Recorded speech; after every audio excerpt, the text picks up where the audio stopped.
الحمد للہ وکفا والسلام علی عبادہ الذین اصطفیٰ الحمد للہ حمدا کثیرا طیبا مبارکا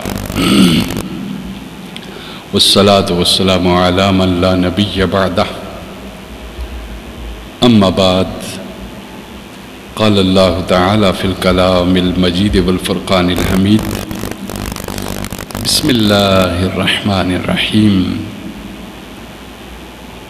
من خشی الرحمن بالغیب وجاء بقلب منیب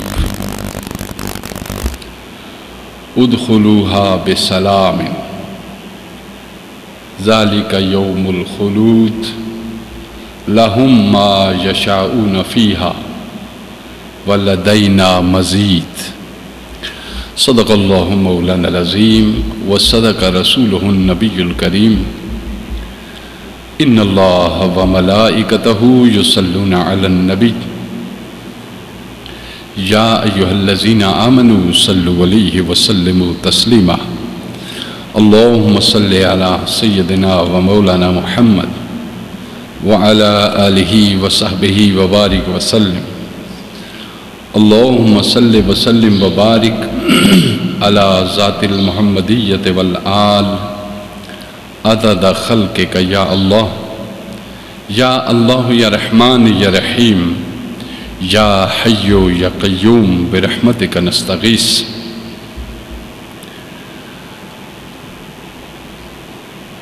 معزز و محترم سامعین ذی وقار، رب العزت کا بے شمار فضل ہے کہ اس نے ہمیں اپنی تمام مخلوقات میں سے بہترین مخلوق تخلیق فرمایا اور ملائکہ بھی تخلیق فرمائے، جنات و شیاطین بھی تخلیق فرمائے، حیوانات و جمادات و نباتات بھی تخلیق فرمائے، آسمان و زمین بھی تخلیق فرمائے، عرش و کرسی بھی تخلیق فرمائے، مگر انسان کی عظمت ان سب سے بالا تر رکھی۔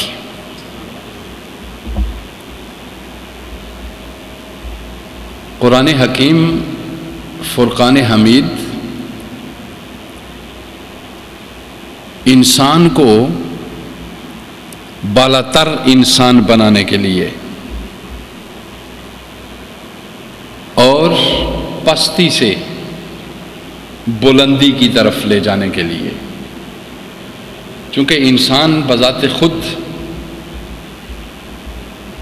بڑی عظیم تخلیق تھی۔ قرآن مقدس میں بھی ارشاد فرمایا والتین والزیتون وطور سینین وہذا البلد الامین لقد خلقنا الانسان فی احسن تقویم، کہ ہم نے انسان کو بہت خوبصورت بنایا ہے۔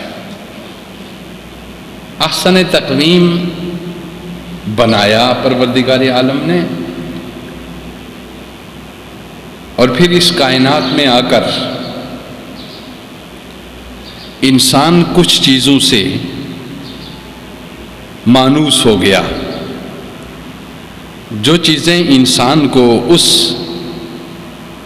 حسن سے نیچے لے آئی، اس کی خوبصورتی کو جس نے ختم کر دیا۔ پروردگار عالم کا ارادہ ہوا کہ اس انسان کو پھر سے میں خوبصورت کر دوں، تو اس نے اپنے نبیوں کو بھیجا، انبیاء کو بھیجا، جو تمام مخلوقات میں سے برتر و بالا شخصیات تھی۔ انبیاء اپنے زمانے میں جب ہوتے ہیں تو ان سے بلندتر شخصیت اس وقت میں کوئی اور نہیں ہوتی، نبی سب سے عظیم تر ہوتا ہے۔ اور اللہ نے انسان کی آگاہی کے لیے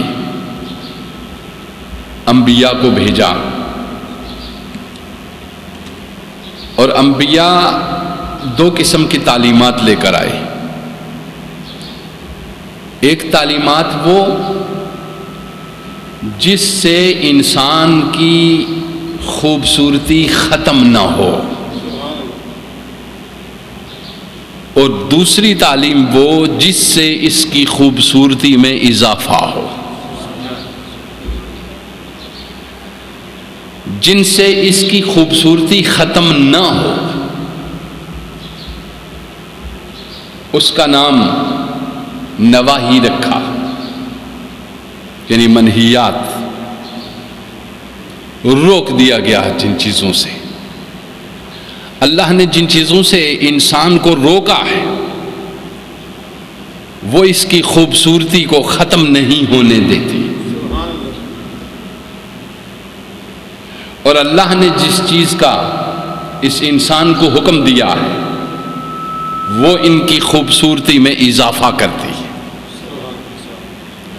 یعنی قرآنی روح سے ہم یہ کہہ سکتے ہیں کہ اوامر اور نواہی، وہ کام جن سے اللہ نے روک دیا ہے وہ انسان کی خوبصورتی کو کنٹینیو کرتے ہیں، اتنا مسلسل رکھتے ہیں کہ یہ معصومیت میں ہی رہتا ہے، یہ معصومیت میں ہی رہتا ہے۔ چونکہ انبیاء کوئی ایسا کام نہیں کر سکتے کہ جو ان کی خوبصورتی میں کمی پیش لائے، تو وہ مسلسل معصوم ہیں، وہ مسلسل کیا ہیں؟ معصوم ہیں، ان کی خوبصورتی مسلسل قائم رہتی ہے اور دائم رہتی ہے۔ اور ایک وہ کام کہ جب کبھی ہم اپنی اس خوبصورتی کو جو اللہ کی نافرمانی کی وجہ سے ختم ہو جاتی ہے، یعنی جن چیزوں سے روک دیا اس کو، جیسے باپ ماں روک لیتے ہیں بیٹے کو بھی، بیٹا باہر دھوپ میں نہیں جانا، بیمار بھی ہو سکتے ہیں آپ، رنگ بھی آپ کا کالا ہو سکتا ہے، جلد کی بیماریاں بھی لگ سکتی ہیں، تو بیٹا اگر باہر نہیں جاتا دھوپ میں تو محفوظ رہتا ہے ان چیزوں سے، جی۔ تو روک دیا جن چیزوں سے اللہ نے اپنے نبیوں کے ذریعہ سے،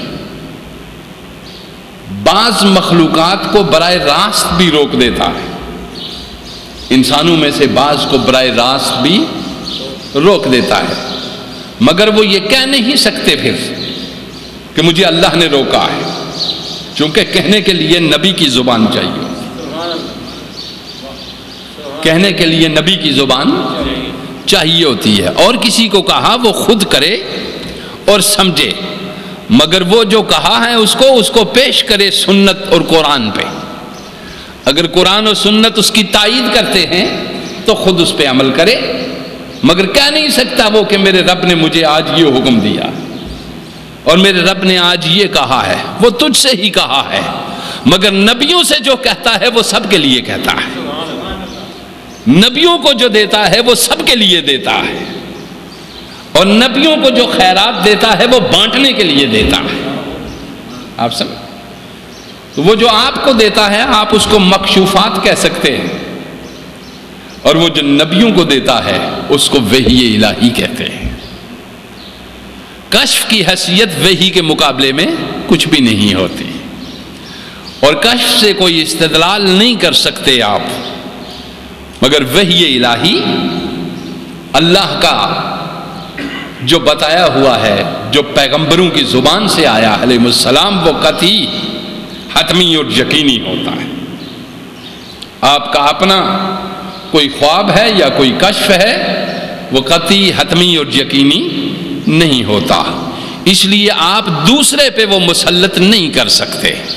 دوسروں کو آپ وحی کی تعلیمات ہی بتائیں گے، اور خود بھی اپنے کشف اور اپنے کرامات اور اپنے اس الہام کو قرآن و سنت پہ پیش کریں گے۔ اگر وہ اس کی تائید کرتے ہیں تو درست ہے، اگر اس کی تائید نہیں کرتے تو اس سے ہٹ جائیں، اس سے باز آ جائیں، اس لیے کہ وہ شیطانی الہام ہو سکتا ہے، اور وہ شیطانی گفتگو ہو سکتی ہے جو آپ سے کی ہے۔ تو انبیاء کو بھیجا کہ آپ کی خوبصورتی قائم رہے، اس قائم رہنے کے لیے کچھ چیزوں سے روک دیا آپ کو۔ جس طرح آپ کچھ چیزیں زہر ہیں، ان کے استعمال سے آپ کیا کرتے ہیں؟ باز آ جاتے ہیں، جی ان سے کیا کرتے ہیں؟ باز رہ جاتے ہیں، ان کو استعمال نہیں کرتے، تاکہ کوئی ماہر، کوئی حکیم، کوئی ڈاکٹر اس جو مضر چیز ہے اس کو شفا میں بدل دے۔ اس کو کس میں بدل دے؟ شفا میں بدل دے۔ ایسا کر سکتے ہیں، مگر اس میں آپ دوسرے کے محتاج ہیں جو اس کو شفا میں بدل سکے۔ جو اس کو شفا میں نہیں بدل سکتا تو آپ خود بخود اس کو نہیں استعمال کر سکتے۔ سنکھیا اور زہر جو ہے وہ بھی بعض اوقات شفا بن جاتا ہے، سانپ کا زہر بھی بعض اوقات شفا بنتا ہے، مگر اس کو شفا بنانے والے لوگ ہوتے ہیں۔ بعض چیزیں مضر ہیں، مگر وہ جب دانا لوگوں کے پاس پہنچتی ہیں تو اس کو مفید بنا دیتے ہیں۔ اس لیے قرآن حکیم ہمارے لیے جو تعلیمات لے کے آیا ہے وہ دو قسم کی تعلیمات ہے، کچھ سے روک دیا کہ یہ مت کرو، اور کچھ کو ضروری قرار دے دیا کہ یہ لازمی ہے تمہارے لیے، اور جن سے روک دیا ان سے رکے رہنا، یہ خوبصورتی کو کنٹینیو کرنا ہے، اور جن کے کرنے کا حکم دیا اس پہ عمل پیرا ہونا، یہ اس خوبصورتی میں چار چاند لگانے والی بات، اس کو روشن کرنے والی۔ گویا فرائض اللہ نے تمہارے اوپر کیے ہیں، وہ جو فرض کی ہیں وہ چیزیں، وہ تمہاری خوبصورتی کو کنٹینیو اس میں انوار اور تجلیات بھرنے والی ہیں، اور وہ روک دیا جن چیزوں سے اور ان کو حرام کرا دے دیا، وہ تمہیں خراب کرنے والی ہیں، تمہاری باڈی کو بھی، تمہارے جسم کو بھی، تمہارے روح کو بھی خراب اور برباد کرنے، اس لیے روک دیا ان سے۔ تو بنیادی چیز اس کے روکے ہوئے سے رک جاؤ، کیونکہ اس میں جسمانی تباہی بھی ہے اور روحانی تباہی بھی ہے اور عقلی تباہی بھی ہے۔ عقل بھی مفلوج ہو جاتی ہے اور روح بھی مغموم ہو جاتی ہے، اور دل بھی انسان کا اس سے بجھ جاتا ہے۔ تو انبیاء یہ تعلیم لے کر آئے۔ اس میں نے آیت پڑھی ہے، ارشاد فرمایا من خشی الرحمن بالغیب، جو بھی کوئی خدائے رحمان سے بن دیکھے، جو کوئی بھی ڈرتے ہوں گے، یا جو کوئی بھی خدائے رحمان سے بن دیکھے ڈرتا ہوگا، جی تو کیا ہوگا؟ وَجَاءَ بِقَلْبٍ مُنِيبٍ، اور رجوع ہونے والا دل لے کر آئے گا۔ جو ڈرے گا اور رجوع ہونے والا قلب منیب، رجوع ہونے والا دل لے کر آئے گا، اسے کیا حکم ہوگا؟ قرآن مقدس فرما رہا ہے ادخلوها بسلام، کہ اس جنت میں سلامتی کے ساتھ داخل ہو جا، جنت میں سلامتی کے ساتھ داخل ہو جا۔ اور ذالک یوم الخلود، یہ دن ہمیشگی کا ہے، اس میں سے اب تجھے کوئی نہیں نکالے گا، اس میں سے اب تمہیں کوئی بھی نہیں نکالے گا۔ اور پھر فرمایا لَهُمْ مَا يَشَاءُونَ فِيهَا، ان لوگوں کو وہاں سب کچھ ملے گا جو وہ چاہیں گے۔ لَهُمْ مَا يَشَاءُونَ فِيهَا۔ اب یہاں پہ یہ ہے، تم یہاں اللہ کی چاہت کا خیال رکھو تو وہ وہاں پہ تمہاری چاہت کا خیال رکھے گا۔ جی آپ یہاں اللہ کی چاہت کا خیال رکھیں کہ مجھ سے وہ کیا چاہتا ہے، اور وہ وہاں پہ تمہاری چاہت کا کیا رکھے گا۔ قرآن کہتا ہے لَهُمْ مَا يَشَاءُونَ فِيهَا، ان لوگوں کو وہاں سب کچھ ملے گا جو وہ چاہیں گے، جو وہ چاہیں گے۔ سنیے، اور پھر قرآن مقدس نے ایک اور بھی ارشاد فرمایا کہ جب تم کامیاب لوٹ کے میرے پاس آؤ گے، میرے باز رکھنے سے باز آ جاؤ گے اور میرے کہنے پہ عمل کرنے لگ جاؤ گے، اور یہ بہت آسان اور بہت موٹا درس دیا جا رہا ہے قرآن مقدس میں، خوبصورت، کہ میں جس چیز سے روکتا ہوں رک جاؤ، اور جس سے کہتا ہوں کرو وہ کرو، ٹھیک ہے۔ جن سے روکا اس میں لذت ہے، اور جس کے کرنے کا کہا اس میں کوئی لذت نہیں ہے، یاد رکھیے۔ جس سے روکنے کا کہا اس میں لذتیں ہیں، اور جن سے کرنے کا کہا اس میں لذتیں نہیں ہیں، ٹھیک ہے۔ ارشاد فرمایا رسول اللہ صلی اللہ علیہ وآلہ وسلم کہ اللہ نے جب جہنم کو پیدا کیا، فرشتے دیکھ کر خوفزدہ ہو گئے، اور فرمایا پروردگار عالم اس میں کون جائے گا، اتنی خوفناک جگہ ہے۔ پھر پروردگار نے اس کے ارد گرد خواہشات کو بکھیر دیا، لذات کو بکھیر دیا۔ انسان خواہشیں، لذتیں، تمنائیں، آرزویں اس کے گرد گرد بکھیر دی، گویا کہ جس طرح شہد کسی جگہ پہ لگا دیا جائے تو مکھیاں اس کے گرد گرد، گڑ لگا دیا جائے تو مکھیاں جمع ہوتی ہیں۔ جب اس کے ارد گرد خواہشات، شہوات، آرزوؤں اور تمناؤں کو اور لذتوں کو بکھیر دیا تو ملائکہ نے کہا پروردگار اب اس سے بچ کون سکے گا؟ پہلے یہ کہ اس کی طرف جائے گا کون، یہ اتنی خوفناک جگہ ہے، پھر اس کے پروردگار اب اس سے بچ کون سکے گا؟ آپ سمجھے؟ پھر جنت کو بتایا، جنت کی تخلیق فرمائی اور اس کی خوبصورتی، اس کے اندر کی چیزیں، وہ بیان قرآن مقدس پڑھتا ہے، سورہ رحمان پڑھ کے دیکھیے، آپ کو خوبصورت بیان بتا رہا ہے، نقشہ کھینچا جا رہا ہے اس کے اندر جنت کا، نعمتوں کا، انعامات کا۔ سبحان اللہ و بحمدہ سبحان اللہ العظیم۔ گویا جب آپ سورہ رحمان پڑھتے ہیں تو آپ بیٹھے ہوئے ہوتے ہیں اس جنت میں جس کا وہ تذکرہ ہو رہا ہو، بیٹھے ہوئے ہوتے ہیں، آپ کے گرد گرد گھوم رہی ہوتی ہے وہ ساری کائنات جس کا اس کا ذکر کیا جا رہا ہے۔ یوں قرآن سورہ رحمان میں اپنی ان تمام انعامات کا ذکر کر رہا ہوتا ہے۔ توجہ دیجئے، اور جنت چونکہ بیماریوں کی جگہ نہیں ہے، لہذا جب آپ اپنے تصورات اور تخیلات میں سورہ رحمان کے اندر موجود ہوتے ہیں، یعنی خدائی جنت میں، تو جسم میں بھی بیماریاں ہوں تو وہ بھی دور ہو جاتی ہیں، وہ بھی پروردگار دور فرما دیتے ہیں۔ اجسام کی بیماریاں بھی دور فرما دیتے ہیں، جو روح کو لگی ہوئی بیماریاں ہوتی ہیں، کیونکہ بیماری روح کو لگتی ہے پھر جسم میں منتقل ہوتی ہے۔ یہاں ارشاد فرمایا گیا کہ جہنم کو پیدا فرمایا، اس کی خوفزدگی، فرمایا اس میں کون جائے گا، اس کے گرد گرد لذات کو بکھیر دیا، فرمایا اب بچے گا اس سے کون۔ جنت کو بنایا تو فرشتوں نے کہا پروردگار عالم کون ہے جو اس کو چھوڑ کر کہیں اور جائے گا؟ کون ہے جو اس کو چھوڑ کر کسی اور طرف جائے گا؟ اور اس کے گرد گرد پروردگار نے مصائب کو رکھا، تکالیف کو رکھا، سختیوں کو رکھا، بھوک کو رکھا، تنگی کو رکھا، تکلیف کو رکھا، ہر شے کو رکھا۔ فرشتے پکار اٹھے، پروردگار اب اس میں جا کون سکے گا؟ اس میں کون جائے گا؟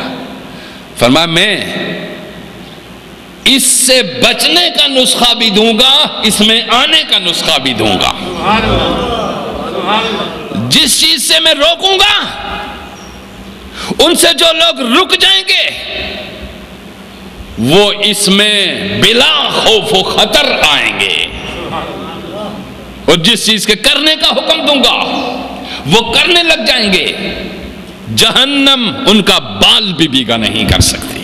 توجہ دیجیے، کرنے والی چیزوں سے رکنے والی چیزوں کی اہمیت زیادہ ہے، نیکی کرنے سے گناہ سے بچنے کی اہمیت زیادہ ہے۔ آپ سمجھے؟ گناہ لذت ہے، نیکی میں لذت نہیں۔ گناہ کی لذت جسم کو بھی برباد کرتی ہے، عقل کو بھی برباد کرتی ہے، شعور کو بھی بے نور کرتی ہے، روح کو بھی مردہ کرتی ہے۔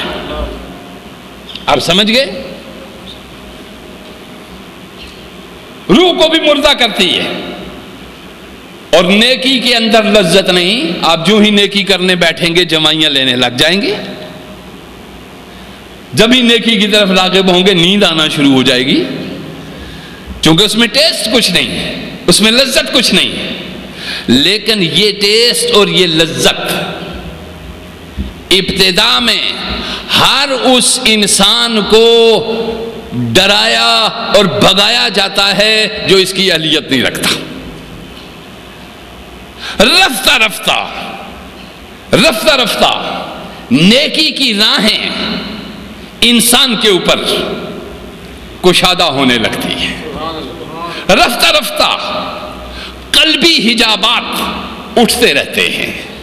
رفتہ رفتہ جہالت جس نے انسانی عقل و شعور کو ڈھانپ رکھا ہے، وَعَلَّمْنَاهُ مِن لَّدُنْكَ عِلْمًا وَعَلَّمْنَاهُ مِن لَّدُنَّا عِلْمًا، آہستہ آہستہ عقلی حجاب علم سے دور ہوتے ہیں، قلبی حجاب تقوی سے دور ہوتے ہیں۔ آپ سمجھ گئے؟ جب عقلی حجاب دور ہو گئے مادہ مسخر ہو گیا، جب قلبی حجاب دور ہو گئے خالق مادہ مسخر ہو گیا۔ آپ سمجھ گئے؟ قلبی حجاب دور ہوئے خالق مادہ مسخر ہو گیا۔ توجہ دیجئے میری بات کی طرف، خدا بھی تسخیر ہوتا ہے، اس کو بھی مسخر کیا جاتا ہے، مگر وہ کسی اور شے سے مسخر نہیں ہوتا، وہ محبت سے مسخر ہوتا ہے، وہ پیار سے مسخر ہوتا ہے۔ حتیٰ کہ اس قدر تسخیر بڑھتی ہے کہ خود رب العلا ارشاد فرماتے ہیں لا یسانی فی السماء ولا فی الارض، میں زمین و آسمان کی وسعتوں میں نہیں ٹھکانہ کر سکتا، ولیکن یسانی فی قلب المومن، میں مومن کے سینے میں دل میں ٹھہر جاتا ہوں، میں اس کو ٹھکانہ بنا لیتا ہوں، مومن کا قلب میرا ٹھکانہ بن جاتا ہے، میں وہاں آ جاتا ہوں، میں وہاں اپنی تجلیات کے ساتھ داخل ہو جاتا ہوں۔ تو جنت کو بنایا اور اس کے گرد گرد بے ذوقی رکھی، خشکا پن رکھا۔ جہنم کو بنایا، اس کے گرد گرد ذوق لذتیں رکھ دی گئی۔ اب فرمایا جو ادھر ذوق اور لذتوں کی طرف جائے گا اصل میں وہ آگ کی طرف جا رہا ہے، اور جو ادھر مصائب کی طرف، تکالیف کی طرف صبر سے کام لیتا ہے، اصل میں وہ جنت کی طرف جا رہا ہے۔ اصل میں وہ کس طرف جا رہا ہے؟ جنت کی طرف بڑھ رہا ہے۔ اور فرمایا من خشی الرحمن بالغیب، جو بھی کوئی خدائے رحمان سے بے دیکھے ڈرتا ہوگا، یعنی اس کو دیکھ کے ڈرنا الگ ہے۔ دیکھنا تین وجہ سے، تین طرح سے ہوتا ہے۔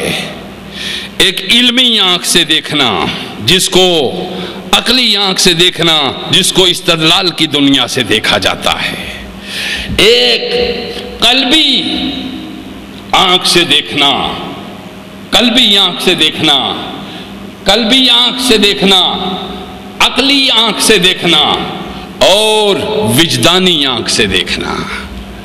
جو عقل کی آنکھ ہے وہ علم و استدلال کی طرف لے جاتی ہے، جو قلب کی آنکھ ہے وہ تقوی و طہارت کی طرف لے جاتی ہے، اور جو روح کی آنکھ ہے وہ عشق و محبت کی طرف لے جاتی ہے۔ ان تینوں چیزوں میں سے کسی چیز کا ہونا آپ کے لیے ضروری ہے، یا استدلال کی دنیا میں، یا تقوی اور طہارت اور عبادت اور پاکیزگی کی دنیا میں، یا روح کے ذریعے سے وجدان کی آنکھ کھلے عشق و محبت کے راستے سے۔ ان تینوں راستوں میں سے کوئی ایک راستہ آپ کے اوپر کھلنا ضروری ہے، لیکن پہلے جو دو راستے ہیں ان دونوں راستوں کی ضمانت نہیں دی جا سکتی کہ ان پہلے دو راستوں سے تو اس تک پہنچے گا، عقل و استدلال کی روح سے آپ اس تک نہیں پہنچ سکتے، لیکن رہنمائی ضرور ہوتی ہے۔ آپ تقوی، عبادت، ریاضت کے ساتھ اس تک نہیں پہنچ سکتے، یہاں فضل ضروری ہے۔ یہاں کیا ضروری ہے؟ فضل ضروری ہے، کیونکہ رسول اللہ صلی اللہ علیہ وآلہ وسلم سے بھی حضرت عائشہ نے جب سوال کیا، جب حضور علیہ السلام فرمایا عائشہ عمل کی طرف آگے بڑھو، لیکن عمل پہ مغرور نہیں ہونا، چونکہ جنت اس کے فضل سے ملے گی۔ جب آپ نے سوال کیا یا رسول اللہ کیا آپ کو بھی اپنے اعمال سے جنت نہیں ملے گی؟ آپ نے فرمایا نہیں، مجھ محمد کو بھی جنت اس کے فضل سے ملے گی۔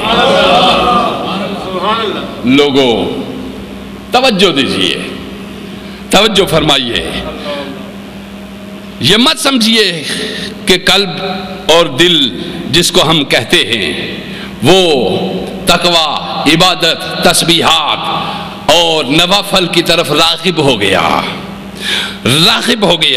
رغبت ہو گئی، اب جنت اس کے سلے میں مل گئی۔ نہیں، توجہ دیجئے، ایک قسم کی جنت، فرمایا جنتیں دو ہیں۔ جنتیں کیا ہیں؟ دو ہیں۔ ایک وہ جنت جو حوروں والی جنت ہے، جو نہروں والی جنت ہے، جو شراب طہور والی جنت ہے، ارشاد فرمایا ایک یہ جنت ہے، فرمایا یہ جنت تم سے تقاضا کرتی ہے کہ تم تقوی اختیار کرو، یہ جنت تم سے تقاضا کرتی ہے کہ تم پرہیزگاری اختیار کرو، یہ جنت تم سے تقاضا کرتی ہے کہ تم متوجہ رہو اس کی طرف۔ ایک وہ جنت ہے جس میں نہ حور ہے نہ قصور، جس میں نہ جنت نہر ہے نہ شراب، نہ شہد ہے نہ دودھ۔ ایک وہ جنت ہے جو صرف دیدار الہی کی جنت ہے، تجلیات الہی کی جنت ہے، محبت الہی کی جنت ہے، انوار الہی کی جنت ہے، تجلیات الہی کی جنت ہے۔ یہ ایک جنت ہے، ایک جنت یہ ہے، توجہ دیجئے، من خاشی الرحمن بالغیب وجاء بقلب منیب، جو بھی کوئی خدا رحمان سے بن دیکھے ڈرا اور رجوع ہونے والا دل لے کر آیا، اس کے لیے حکم دیا گیا ادخلوها بسلام، اس جنت میں سلامتی کے ساتھ داخل ہو جاؤ، سلامتی کے ساتھ۔ ذرا توجہ دیجئے، کچھ لوگ وہ ہیں جن کو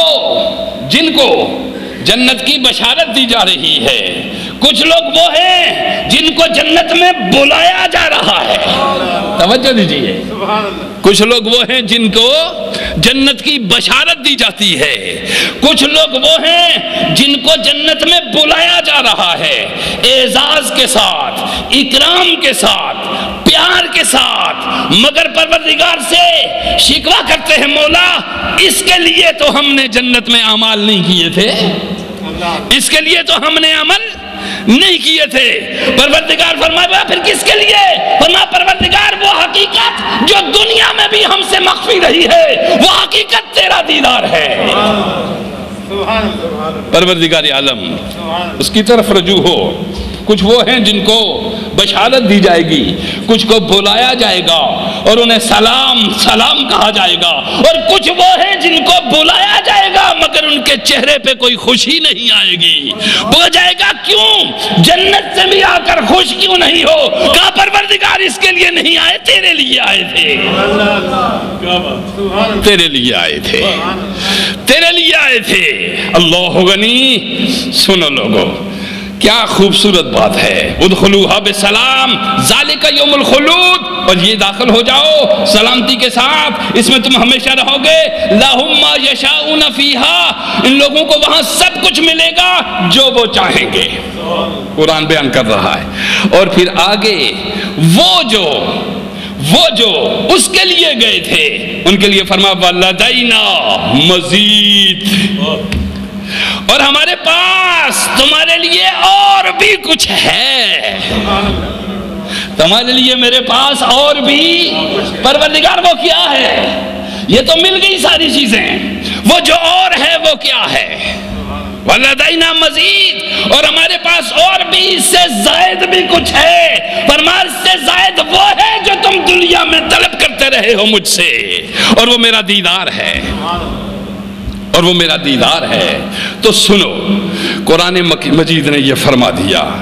اس مقام پہ یہ آیات آپ کے سامنے، یہ آیت میں نے آپ کے سامنے تلاوت کی، اور اس کے آگے میں آپ کو ایک حدیث پاک رسول اللہ صلی اللہ علیہ وسلم کی سنا رہا ہوں۔ حدیث پاک یہ کنز العمال میں الفصل الثالث فی خطرات القلب، ارشاد فرمایا،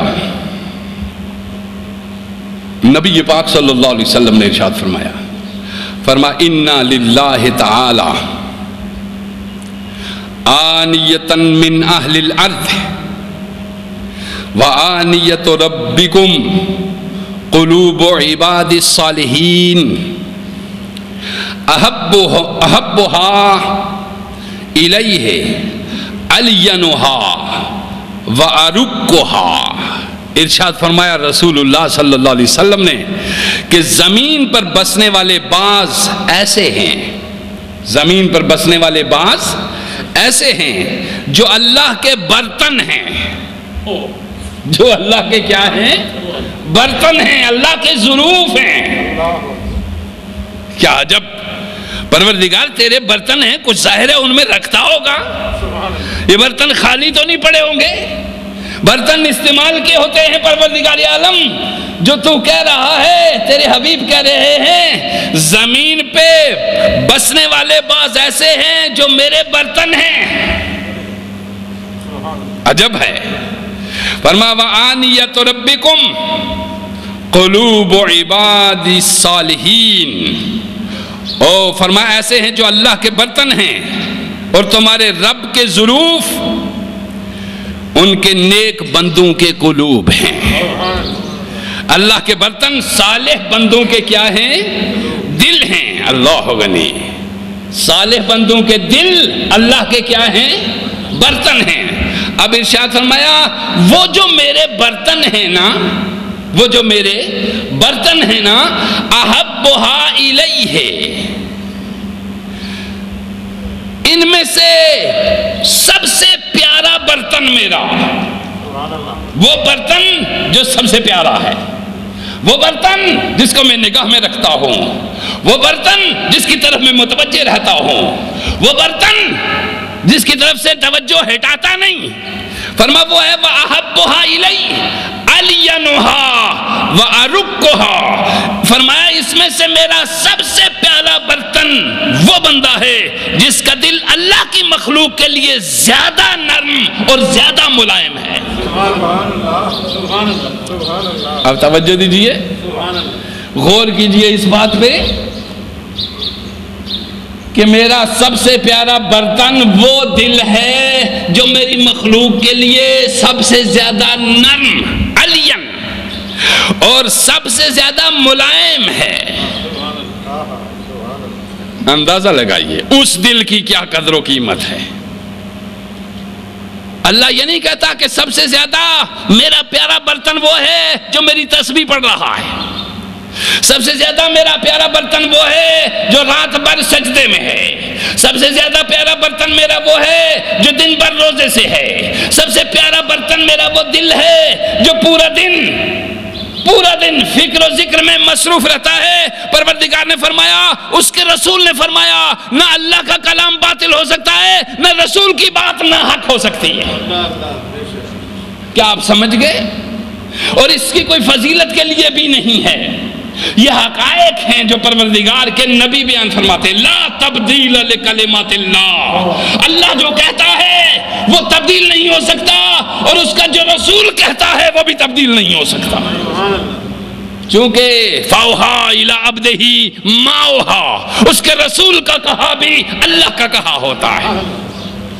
آپ سمجھ گئے؟ تو فرمایا میرا سب سے پیارا برتن کون سا دل ہے؟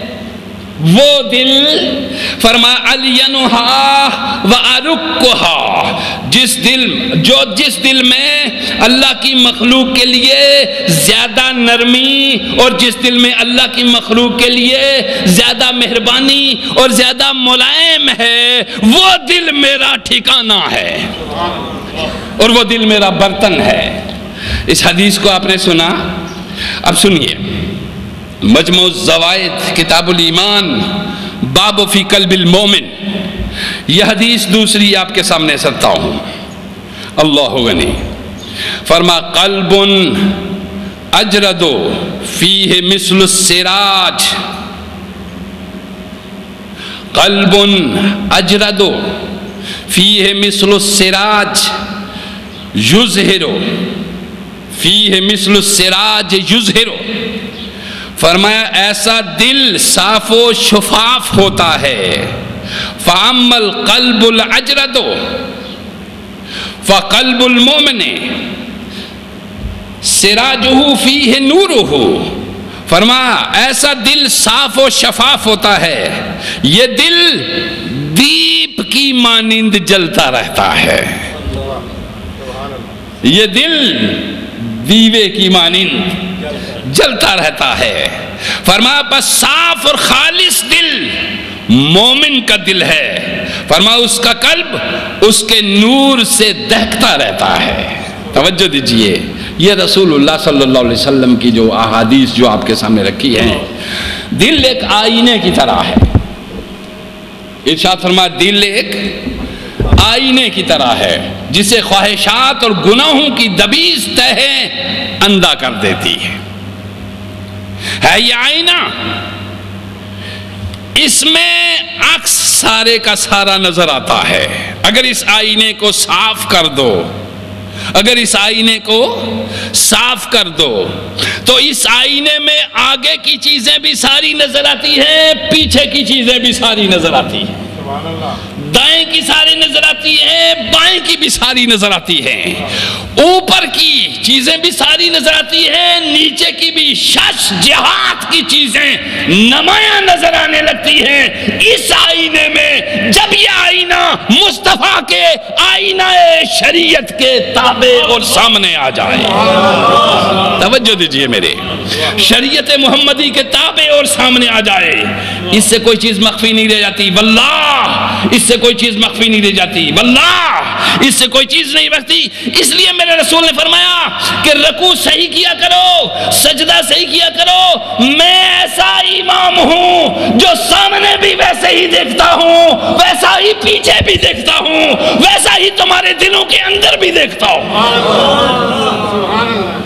میں ایسا امام نہیں کہ مجھے تمہاری خبر نہ ہو کہ میرے پیچھے کون ہے۔ فواللہ انی لا اری رکوعکم وخشوعکم وخضوعکم، لوگوں میں امام تمہارے آگے ہوتا ہوں، مگر تم میں سے ہر ایک کی نیت کو جان رہا ہوتا ہوں، ہر ایک کے ارادے کو جان رہا ہوتا ہوں، ہر ایک کے خیالات کو پڑھ رہا ہوتا ہوں، ہر ایک کے اوپر اترتی ہوئی رب کی بخشش کو دیکھ رہا ہوتا ہوں، ہر ایک کے اوپر اترتے ہوئے انوار اور تجلیات کو دیکھ رہا ہوتا ہوں۔ لوگوں، میں ایک ایسا آئینہ ہوں جس آئینے میں خدا کی تصویر ہو بہو جھلک رہی ہوتی ہے، مجھ پہ حقیقت آشکار ہو چکی ہوتی ہے۔ زمانے کی کوئی حقیقت مادی ہو، خلقی ہو یا امری ہو، مجھ پہ پوشیدہ نہیں رہ سکتی۔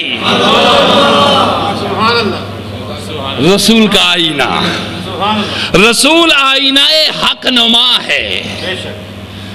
رسول کو آئینے میں خدا اپنے آئینے میں نظر آتا ہے، ہمیں خدا رسول کے آئینے میں نظر آتا ہے۔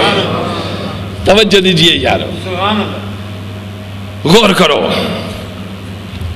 تو دل کا جو آئینہ ہے، اس کو غبار آلود کون سی شے کرتی ہے؟ گناہ اور خواہشیں۔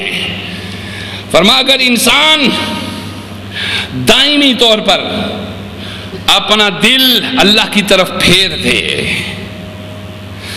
اگر انسان دائمی طور پر اپنا دل اللہ کی طرف پھیر لے اور احمد مجتبی صلی اللہ علیہ وآلہ وسلم کی ضیاء افروز کرنوں کی طرف کر لے،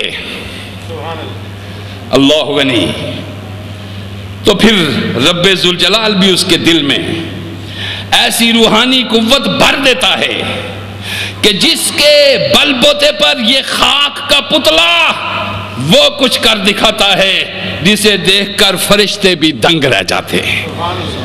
توجہ دیجئے، اب ہم نے اس کی طرف توجہ دی اور ہم نے غور کیا کہ ہم خشیت رحمان، اللہ سے، رحمان سے بن دیکھے ڈریں۔ رحمان سے بن دیکھے وہ موجود ہے، ہم غافل ہیں، وہ موجود ہے، ہم غافل ہیں۔ ہم غافل کس طرح ہیں؟ دیکھیے ہم غافل کس طرح ہیں کہ مثلا آپ کے دل میں زبردست قسم کی آپ کو شدید پیاس لگی، یا آپ کو شدید بھوک لگی، یا آپ کو شدید سردی محسوس ہو رہی ہے۔ توجہ دیجئے میری بات کی طرف۔ شدید سردی لگ رہی ہے، شدید بھوک لگ رہی ہے، شدید پیاس لگ رہی ہے، شدید گرمی لگ رہی ہے۔ ایسے میں جب آپ ہر ایک چیز کی شدت میں تھے، آپ کا کوئی صدیوں سے سالوں سے بچھڑا ہوا بیٹا گمشدہ آ جائے، آپ کا بچھڑا ہوا کوئی بھائی آ جائے، آپ کا بچھڑا ہوا کوئی دوست آ جائے، آپ کا ایک مفلوج بیٹا جو 5, 10, 12, 15 سال سے فالج میں پڑا تھا، آپ کے اندر یہ چاروں کیفیتیں تھی۔ ایسی حالت میں آپ نے دیکھا کہ بیٹا جو مفلوج پڑا ہوا تھا، جس کے باڈی پہ، جسم پہ بیڈ سول ہو گئے تھے، مگر اچانک آپ نے دیکھا کہ وہ بغیر کسی بیساکھی کے اٹھ کے کھڑا ہو کر باپ کی طرف اندر آ رہا ہے۔ دیکھ مجھے بتا کہ تیری بھوک بھول جائے گی یا نہیں بھولے گی، تیری پیاس بھول جائے گی یا نہیں ہوگی۔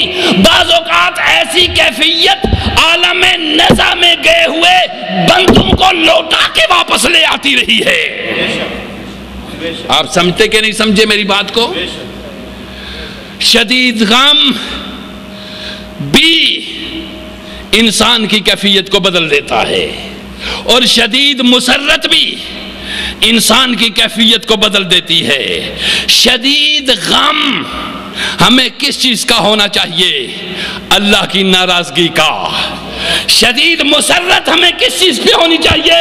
اللہ کی رضا کی۔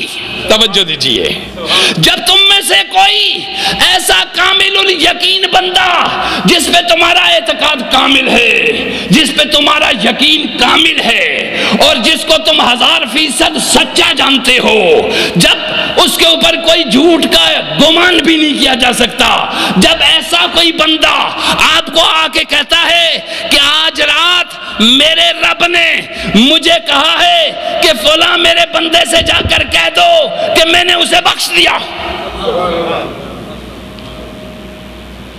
تو تم مجھے بتاؤ تمہاری کیا کیفیت ہوگی؟ اگر ذہنی مریض تھے تو ذہن بیماریوں سے نکل جائے گا کہ نہیں؟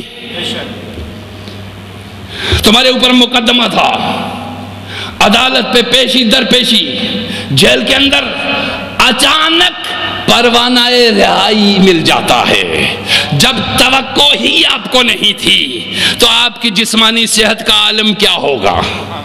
اور ایک صحت مند کو اچانک اگر گرفتاری کا حکم مل جائے، اسے معلوم بھی نہ ہو کہ کیا ہے، اس کی رہی صحت کا عالم کیا ہوگا؟ اس کے کھلے ہوئے چہرے کا عالم کیا ہوگا؟ اس کے مسکراتے چہرے کا عالم کیا ہوگا؟ مجھے بتاؤ، دو ہی چیزیں ہیں، غم یا خوشی، غم یا خوشی۔ ارے لوگوں، دنیا کا کوئی غم اس غم سے بڑا نہیں ہے کہ تیرا رب اور تیرا رسول تجھ سے ناراض ہو جائے۔ کیا اس سے بڑا بھی کوئی غم ہے؟ مجھے بتاؤ، کیا اس سے بڑا کوئی غم ہے آپ کو؟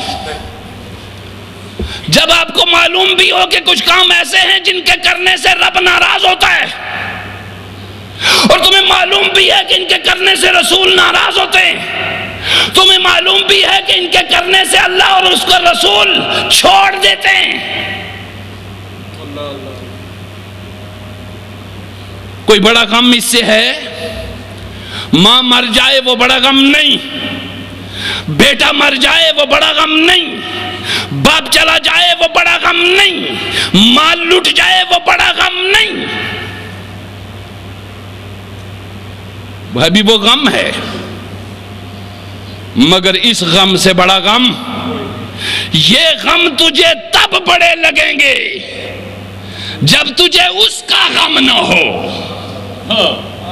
یہ غم تجھے تب بڑے لگیں گے جب تجھے اس کا غم نہ ہو، یہ پریشانی تجھے تب بڑی لگے گی جب تجھے آخرت کی فکر نہ ہو، اور یہ دکھ تجھے تب بڑا دکھ لگے گا جب تجھے اس کا دکھ نہ ہو۔ ارے جب تجھے اس کا غم ہو، اس کی ناراضگی کا غم ہو، تو یہ غم کوئی غم نہیں ہے، یہ دکھ کوئی دکھ نہیں ہے، یہ پریشانی کوئی پریشانی نہیں ہے، سب سے بڑا دکھ اس کا ناراض ہو جانا ہے، سب سے بڑا دکھ مدینے والے کا منہ پھیر لینا ہے، سب سے بڑا دکھ مدینے والے کا رخ پھیر لینا ہے۔ جب تک رخ مصطفیٰ تیری طرف ہے، سمجھ اور یقین کر لے کہ رخ خدا تیری طرف ہے، رخ خدا تیری طرف ہے، اور جب رخ مصطفیٰ ہٹ گیا سمجھ لے کہ خدا کا رخ میں پھر گیا، تو دنیا کے تمام غم پست ہیں، دنیا کے تمام دکھ ہیچ ہیں۔ لوگوں، جب تم سب سے بڑا غم اس کا غم بنا لوگے کہ میں اپنے مالک کو چہرہ کیسے دکھاؤں گا، چونکہ تمہیں معلوم ہے کہ روح نکلتے ہی سب سے پہلا کام، روح نکال کر سب سے پہلے دن ہی روح کو نکلتے ہی ایک یا نور کی سرنگ کے اندر سے تجھے لے جایا جائے گا، یا تاریک اندھیری سرنگ سے تجھے لے جایا جائے گا۔ دو ہی چیزیں ہیں، یا ایک طویل اندھیری سرنگ سے تجھے اوپر لے جایا جائے گا، انتہائی بدبودار کپڑے میں لپیٹ کے لے جایا جائے گا، انتہائی اذیتناک کپڑے میں لپیٹ کے لے جایا جائے گا، یا انتہائی انوار کی ایک شاہراہ سے تجھے لے جایا جائے گا، انوار اور تجلیات کی شاہراہ سے تجھے لے جایا جائے گا۔ ایک یہ ظلمت سے بری ہوئی، اندھیرے سے بری ہوئی سرنگ ہے جو تیری اپنے گناہوں اور غفلت اور کفر سے بنی ہوئی ہے، وہ ہے اورا غشاوہ، جس کو قرآن کہتا ہے invisible magnetic radiation from the human body which ether, ایک وہ ہے جو بن رہا ہے حالات تیرے گرد گرد، جو بن رہا ہے، اگر گناہ پہ گناہ کر رہا ہے، زنا پہ زنا کر رہا ہے، ظلم پہ ظلم کر رہا ہے، زیادتی پہ زیادتی کر رہا ہے، دل پہ دل دکھا رہا ہے، ہر ایک کو جھاڑ پلا رہا ہے، ہر ایک کو دور ہٹا رہا ہے، تیرے دل میں کسی کے لیے رحمت نہیں ہوگی تو بتا رب کے دل میں تیرے لیے کیا رحمت ہوگی؟ بہت خوب۔ تیرے دل میں کسی کے لیے پیار نہیں ہوگا، مجھے بتا رب کے پاس تیرے لیے کیا پیار ہوگا؟ جب تو کسی کو کوئی انعام نہیں دے گا، بتا رب تجھے کیا انعام دے گا؟ جب تو کسی کو کھانا نہیں کھلائے گا، بتا تجھے رب کیا کھلائے گا؟ لیکن اگر تو پہلے ہی دن جب تیری روح نکلتی ہے وہ یا نور کے ایک سرنگ شاہراہ سے گزرتی ہے، اس کے ارد گرد فرشتے انوار کے تشتوں میں پھول رکھے ہوئے ہر ایک سیڑھی کے اوپر تجھے سلامتی سے پکار رہے ہوں گے، سلام سلام سلام کہتے یہاں سے تیری روح اٹھے گی، پروردگار کی تجلیات کا عین برعکس پہنچے گی۔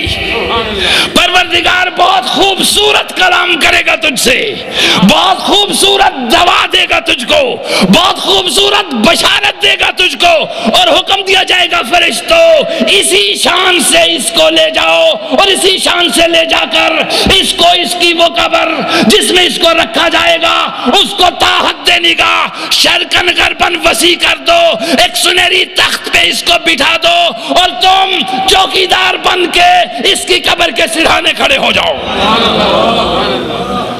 لوگوں ذرا توجہ دیجئے میری بات کی طرف، توجہ دیجئے۔ وہ فرشتے جو تیرے ساتھ ہیں، جو لکھ رہے ہیں تیرا سب نامہ اعمال، جو تیرے دائیں بائیں ہیں، جو لکھ رہے ہیں، پروردگار سے کہیں گے مولا اب ہمیں چھٹی، ہم اپنی جگہ پہ جائیں۔ پروردگار کہے گا تمہارے لیے یہاں کوئی ٹھکانہ نہیں ہے۔ کہا پھر کہاں جائیں؟ کہا جاؤ اسی زمین پہ اور اس کی قبر کے ایک پاؤں کی طرف کھڑا ہو جائے، ایک سر کی طرف کھڑا ہو جائے، اور اس کے لیے دعائیں بخشش کرتے جاؤ قیامت تک۔ لوگوں سنو میری جان، ہم غافل ہیں اپنے اس رحیم اللہ سے، اس کریم اللہ سے، اس مہربان اللہ سے، اس پیارے اللہ سے جو ہر دم تمہیں نواز رہا ہے۔ دنیا کے کتوں کے دروازوں پہ تم بار بار دستک دیتے رہتے ہو اور ذلیل ہو کر واپس آتے ہو۔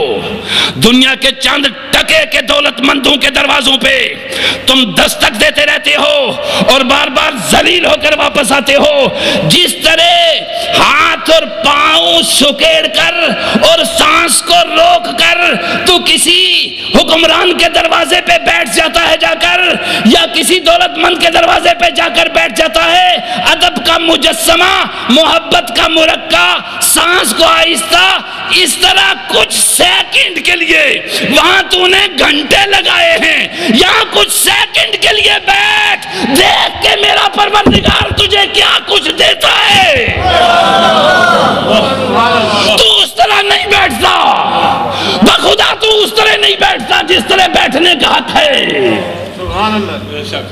جو بیٹھے ہیں انہیں ہزاروں لاکھوں آفریں پروردگار کرتا ہے، مگر وہ کہتے ہیں پروردگار ایک تجھ کو مانگ کر مانگ لی ساری کائنات، تجھ سے تجھی کو مانگ کر مانگ لی ساری کائنات، اب اٹھتے نہیں ہیں ہاتھ میرے اس دعا کے بعد۔ تو مل گیا تو تیرے غیر کو کدھر پائیں جا کر؟ مولا اس کے علاوہ کیا ہے سب کچھ تیرا بڑا عالی شان، تیری جنت بڑی عالی شان، تیرے مقامات بڑے عالی شان پروردگار عالم۔ مالا رات عین وَلَا سَمِعَتْ أُذُنٌ، اللہ کہتا ہے میرے پاس آؤ گے میں تمہیں وہ کچھ دوں گا جو تمہاری آنکھ نے کبھی نہیں دیکھا تھا، اور میرے پاس آؤ گے میں تمہیں وہ کچھ دوں گا جو تمہارے کانوں نے کبھی نہ سنا ہوگا، تم میرے پاس آؤ گے میں تمہیں وہ کچھ دوں گا جو تمہارے وہم و گمان میں بھی کبھی نہیں آیا ہوگا۔ یہ کون کہہ رہا ہے؟ وہ جو دینے والا، سبحان اللہ، وہ جو داتا حقیقی ہے، وہ جو حقیقت میں دینے والا ہے۔ اس کے دروازے پہ تھوڑی دیر بیٹھ، اس طرح بیٹھ جس طرح بلی چوہے کے بل پہ بیٹھتی ہے، اس طرح بیٹھ کہ بلی چوہے کے بل پہ بیٹھتی ہے، چوہا بل کے اندر چلا جاتا ہے، بلی باہر گھنٹوں بیٹھی رہتی ہے، مایوس نہیں ہوتی، نہ ہاتھ مارتی ہے کہ چوہے نکل باہر۔ نفسیات تم نے بلی کی پڑھی ہے؟ بلی کی نفسیات ہی پڑھو، کتے کی نفسیات پڑھو۔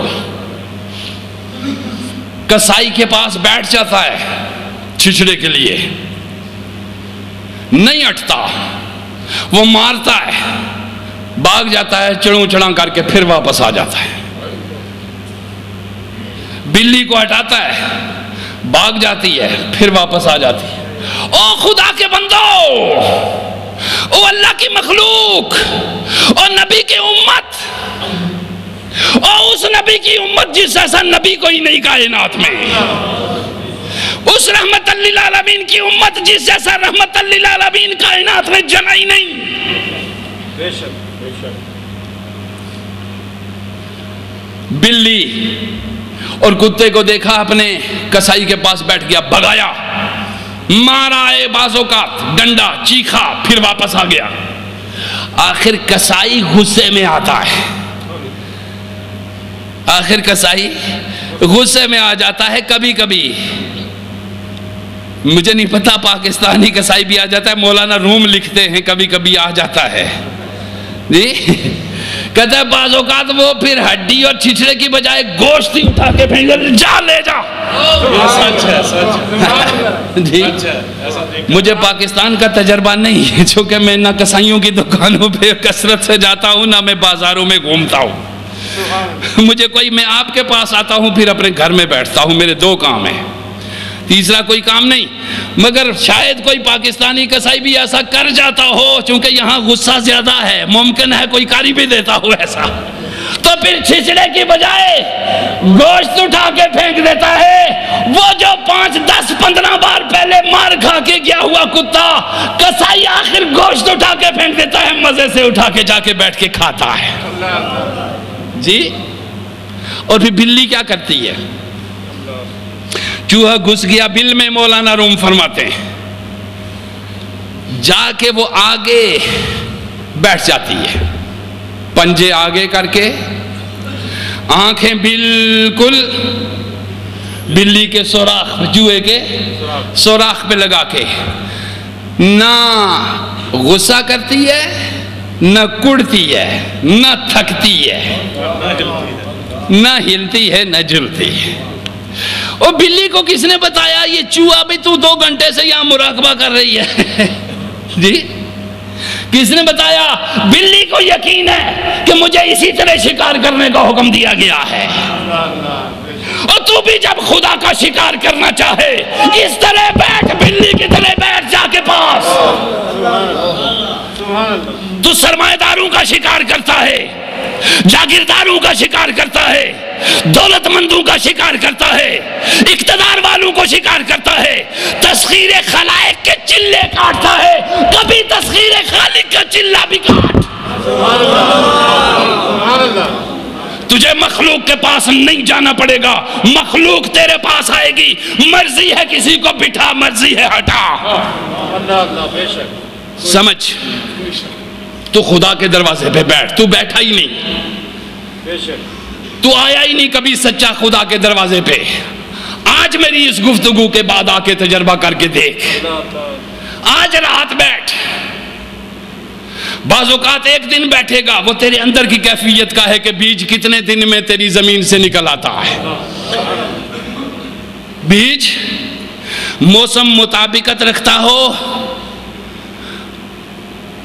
اور کیا کہتے ہیں اس کو، بتر ٹھیک ہو، موسم اگنے کا ہو، حل ٹھیک چلائی ہو، کھاد ٹھیک دی ہو تو بہت جلد اگاتا ہے۔ اور والذین خبثا لا یخرج منہ الا نقدا، وہ دل جو خبیث ہو چکا ہو اس میں سے بہت کم بوٹی کوئی اگتی ہے، چونکہ اس میں تشکیک کا مرض ہے، اس میں شک کا مرض ہے، اس میں شک کا مرض ہے۔ یقین والے پتھر پہ بیچتے ہیں تو اگاتا ہے، یقین والے پتھروں پہ بیچتے ہیں تو، اور میرے رسول کا اتنا بڑا یقین تھا کہ عرب کے سنگلاخ دلوں پہ اس نے بیج ڈالا، محبت الہی کا اگایا۔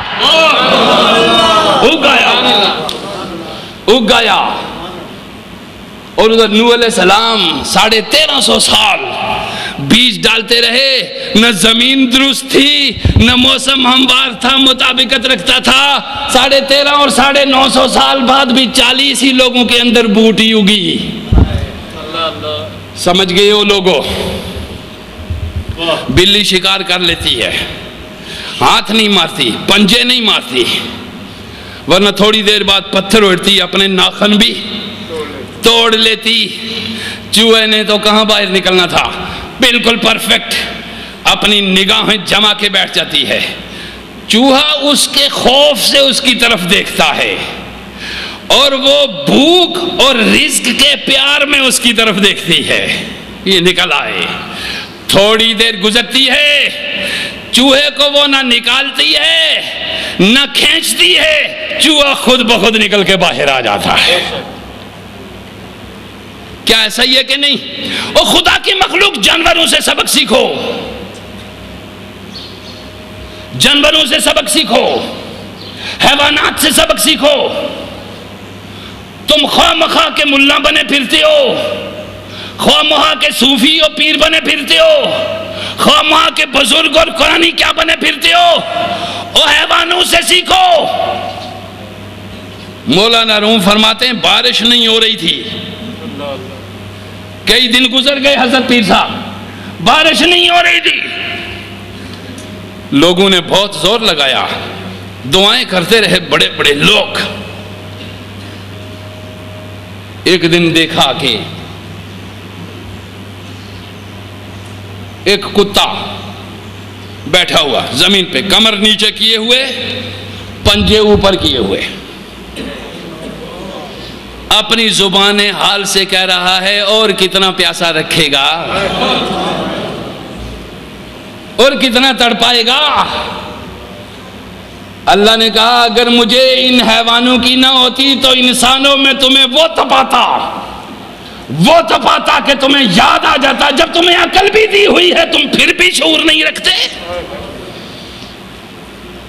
اللہ کی بغاوت نہ کرو، اے حکمرانو تم بھی انسان بنو، اے اہل عالم اور اے اہل علم تم بھی درد دل حاصل کرو، اے نبی کی امت محمدیہ تم اپنے اندر جاذبیت پیدا کرو۔ اللہ زیادہ سجدوں کا تقاضا نہیں کرتا کہ میں تمہیں کہوں گا تم مسجد میں جا بیٹھو، نہیں، اللہ کہتا ہے کہ تم ایک دوسرے کے کام آؤ، میرے کام نہ آؤ۔ جی میرے کام نہ آؤ، مجھے نہیں فرق پڑتا، مگر تیری ماں کو تو فرق پڑتا ہے اگر تو نہیں جائے گا وہاں پہ، باپ کو تو فرق پڑتا ہے اگر تو نہیں جائے گا، ایک جھونپڑی میں بیٹھا ہوا بھوکا ہے حکمران، اس کو تو فرق پڑتا ہے، تو ایک دن جا کے پوچھ ہی لے گا اس سے، اس کا دل بڑا ہو جائے گا۔ ہمارے حکمرانوں کو بھی چاہیے، بالخصوص دنیا کے مسلمان حکمران، صلاحیتیں بھی تمہارے اندر ہیں، جانتے بھی تم حکمرانی کے گر خوب ہو، نبی کا کلمہ بھی تم پڑھتے ہو، مسلمان بھی تم ہو مگر ظالم اور سفاک ہو، درندوں کی خصلتیں تمہارے اوپر غالب آ گئی ہیں، بھیڑیے تم سے شرمانے لگ گئے، کتے اور خنزیر تم سے گھبرانے لگ گئے، انسان تم سے دامن چھڑانے لگ گئے۔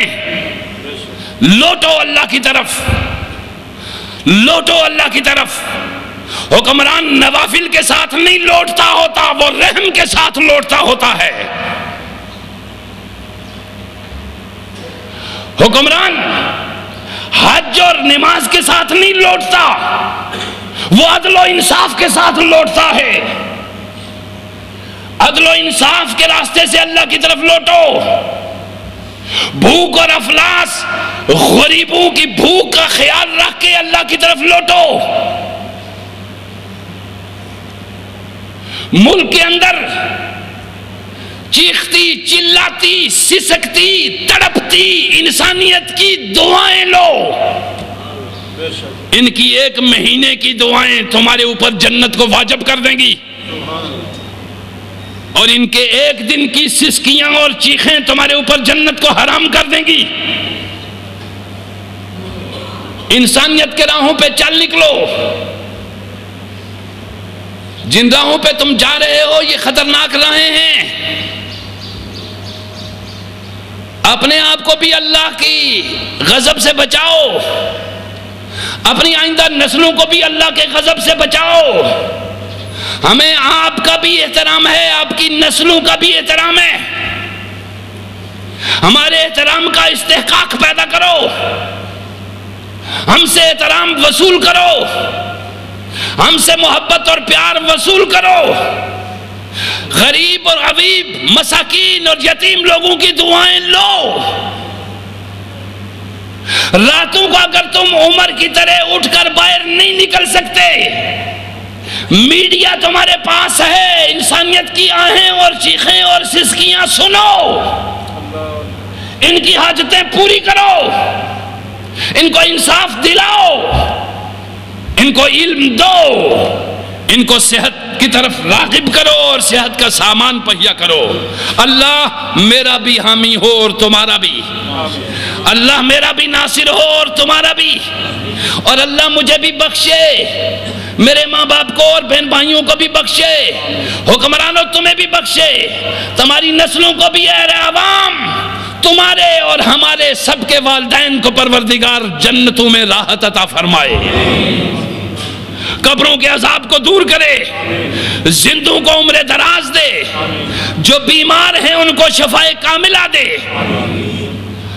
بھی دعا کی درخواست کی ہے ہمارے چوغتائی صاحب نے، عارف چوغتائی صاحب نے، ان کے چچا وصال فرما گئے ہیں، اور ان کے بیٹے جو ہیں وہ بھی برین ہیمریج میں، پروردگار ان کی بھی بخشش فرما اور ان کو شفا عطا فرما۔ پروردگار جتنے بیماروں نے دعا کی درخواست کی ہے، یہ کسی نے کہا ہے کہ بیوی بیمار ہیں، پروردگار ملک راشد صاحب ان کی زوجہ محترمہ کو بھی شفا دے۔ پروردگار ہمارے دل مریض ہیں، ان کو درست کر دے۔